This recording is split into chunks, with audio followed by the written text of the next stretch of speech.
এবারে কি কোনো মেয়ে বলতে পেরেছে নিজের থেকে যে হ্যাপি ইন্ডিপেন্ডেন্স ডে? মনে হয় পারেনি। আজকে এমন একটা আরজিকরে ঘটনা ঘটে গিয়েছে যে সবাই পথে নেমে এসেছে, সাধারণ মানুষ থেকে যারা অভিনয় করে, যারা সঙ্গীত জগতে আছে সবাই।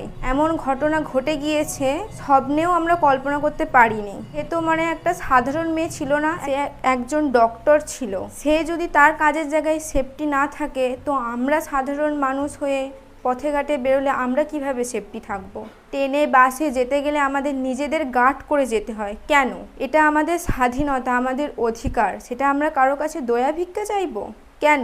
একটা ছেলে স্বাধীনভাবে রাতের পর রাত বাড়ি ফিরে আসতে পারে, তো একটা মেয়ে বাড়ি ফিরে আসতে পারবে না? তাহলে স্বাধীনতা দিবস পালন করে কি হবে? আর মেয়েটার সাথে এমন নির্মম অত্যাচারের সাথে মেয়েটাকে মেরে ফেলা হয়েছে। এসব দোষীরা এই দুষ্কর্মটা করেছে তাদেরকে যদি ফাঁসিও দেওয়া হয়, তাহলে কি সেই শাস্তি পাবে উপযুক্ত?